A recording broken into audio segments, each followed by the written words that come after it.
70 और 80 के दशक में फिल्मों में एक्ट्रेस के अलावा खलनायिका का रोल भी उतना ही इंपॉर्टेंट हुआ करता था। वो एक्टिंग के साथ साथ फिल्मों में डांस भी किया करते थे। हीरो हीरोइन की लंबी कतार में खड़े रहकर नायक नायिका बनने का मौका जब मिलता नहीं, तब समझदार इंसान आया हुआ हर एक किरदार निभा लेता है। उसी कड़ी में होनहार और जबरदस्त खलनायिका का रोल अदा करने वाली बिंदु जी का नाम आता है। बिंदु वो चुनिंदा अभिनेत्रियों में से एक थी जिन्होंने सिनेमा जगत में 160 फिल्मों में खलनायिका का किरदार निभाया है। एक जमाने में मोना डार्लिंग इस उपनाम से फेमस रही बिंदु कुछ फिल्मों में पत्थर दिल औरत के किरदार में खूब चमकी। एक्टिंग करने के अलावा वो फिल्मों में कैबरे डांस भी किया करती थी। आज इस वीडियो में हम आपको बिंदु जी के लाइफ और करियर से जुड़ी वो बातें बताने वाले हैं जिसके बारे में शायद ही आपको पता होगा। तो आइए वीडियो शुरू करते हैं। फिल्मी पर्दे पर जिस अवतार में दिखती थी उसका कुछ उल्टा चेहरा था बिंदु जी का। फिल्मी बैकग्राउंड में जन्म हुआ पर कांटों भरा रास्ता पार करके बिंदु जी ने कामयाबी के झंडे गाड़े हैं। बिंदु का जन्म 17 अप्रैल 1941 को एक गुजराती परिवार में हुआ था। पिता नानक भाई देसाई अपने भाइयों के साथ मिलकर फिल्में बनाते थे। उनकी मां ज्योत्सना एक स्टेज आर्टिस्ट थी। इनकी 6 बहनें और एक भाई था। बिंदु सबसे बड़ी थी। घर में फिल्मी माहौल होने के बाद भी इन्हें हमेशा इस लाइन से दूर रखा गया। यहाँ तक कि बचपन में इन्हें फिल्में देखने की इजाजत भी नहीं थी। घर में रेडियो पर फिल्मी गीत सुनती थी और उस पर डांस किया करती थी। तब इनका परिवार गुजरात के वलसाड़ जिले के एक गांव में रहा करता था। बाद में इनका परिवार मुंबई शिफ्ट हो गया। यहाँ पर इनका रास्ता कांटों से भरा था। फिर अपनी मेहनत और कभी हार न मानने की जिद की बदौलत एक मुकाम हासिल किया। बचपन में ही इन्होंने भरतनाट्यम और कथक सीखा। डांस का शौक इस कदर दिमाग में छाया था कि एक कमरे से दूसरे कमरे तक में डांस करते ही जाया करती थीं। फिर इनकी जिंदगी में एक ऐसा भूचाल आया जो सबको हिला कर रख दिया। अचानक इनके पिता का देहांत हो गया। तब इनकी उम्र महज 13 साल थी। जब पिताजी अस्पताल में बिस्तर पर मौत से जूझ रहे थे तब इन्होंने उन्हें अपने पास बुलाया और कहा, एक वादा करो कि मेरे जाने के बाद तुम अपने छोटे भाई बहनों का पूरा ध्यान रखोगी। आप अंदाजा लगा सकते हैं कि महज 13 साल की उम्र में इनके सिर से पिता का साया उठ चुका था। तब इनकी स्थिति कैसी होगी, वो भी तब जब इनके ऊपर 6 बहनों और एक छोटे भाई की जिम्मेदारी आ गई थी। उन्हें 1962 में डायरेक्टर मोहन कुमार की सुपरहिट फिल्म अनपढ़ में काम करने का मौका मिला। इस फिल्म में इन्होंने माला सिंह की बेटी का किरदार निभाया था। इनकी मातृभाषा गुजराती थी लेकिन इन्होंने काफी मेहनत की और शुद्ध हिंदी सीखी। इस बीच इनकी मुलाकात चंपक लाल झावेरी से हुई। चंपक इनके बिल्डिंग के पीछे ही रहते थे और उनकी बहन इनकी खास दोस्त थी, इसलिए घर पर आना जाना था। जब उनके घर वालों को पता चला कि बेटा बिंदु से इश्क लड़ा रहा है तो कई तरह की पाबंदियां लगा दी गई। पाबंदियों के बाद भी दोनों का प्रेम परवान चढ़ता चला गया और आखिरकार 1964 में इनकी शादी चंपक लाल झावेरी से हो गई। 3 दिन तक शादी का जश्न चला, लेकिन उसके बाद उनके घर वालों ने आंखें फेर ली और उनके पति को पुश्तैनी बिजनेस से भी बेदखल कर दिया गया।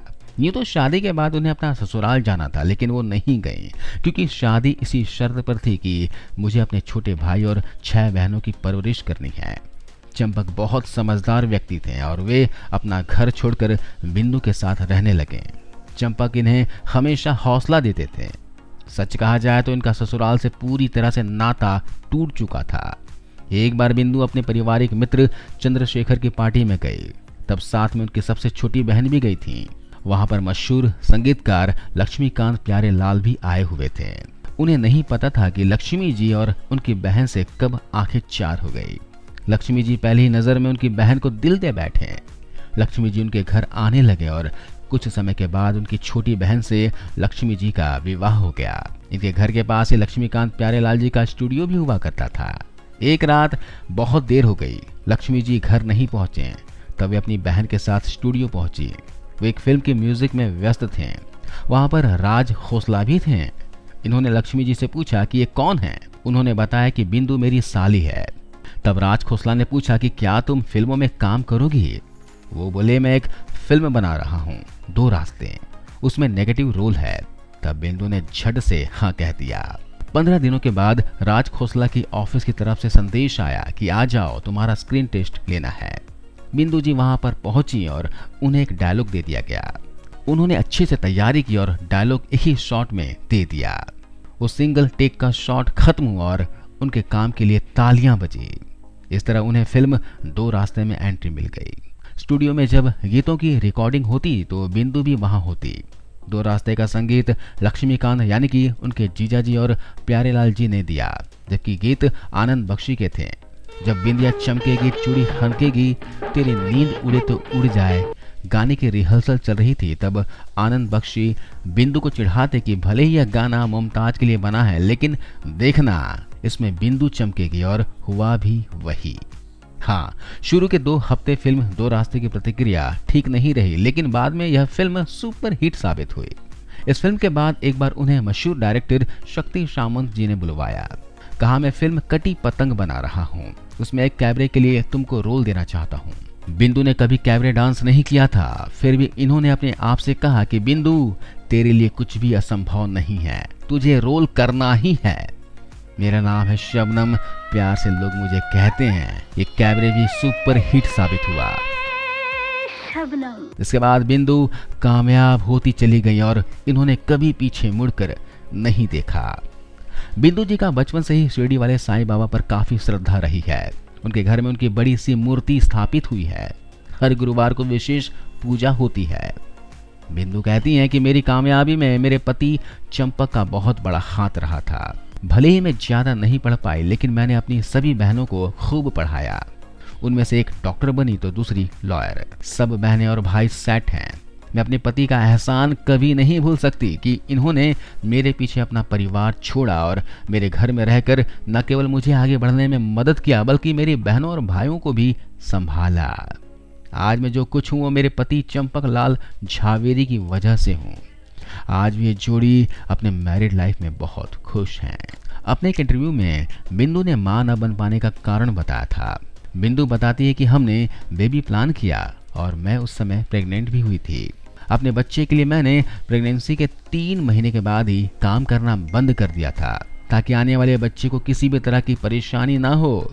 लेकिन 7वें महीने में ही मेरा मिसकैरेज हो गया और मैं पूरी तरह से टूट गई। ये किस्मत की बात है। हर इंसान हर चीज को नहीं पा सकता है। मेरी तरह मेरे पति भी काफी निराश हो गए थे, लेकिन उस मुश्किल घड़ी में भी इन्होंने मेरा सबसे ज्यादा ध्यान रखा था। उस मुश्किल समय से निकलने में मुझे काफी समय लगा था। बिंदु ने अपने पूरे करियर में कई फिल्में की हैं, लेकिन हवस, जंजीर, आया सावन झुमके, अमर प्रेम, राजा रानी, घर हो तो ऐसा, शोला और शबनम और बीवी हो तो ऐसी, इन फिल्मों में इन्होंने अपना शानदार अभिनय किया, जिसके जरिए इन्हें आज भी याद किया जाता है। तो दोस्तों, अभी के लिए बस इतना ही। आपको बिंदु जी की कौन सी फिल्म अच्छी लगती है, कमेंट करके जरूर बताइएगा। चलता अगले वीडियो में। जय हिंद।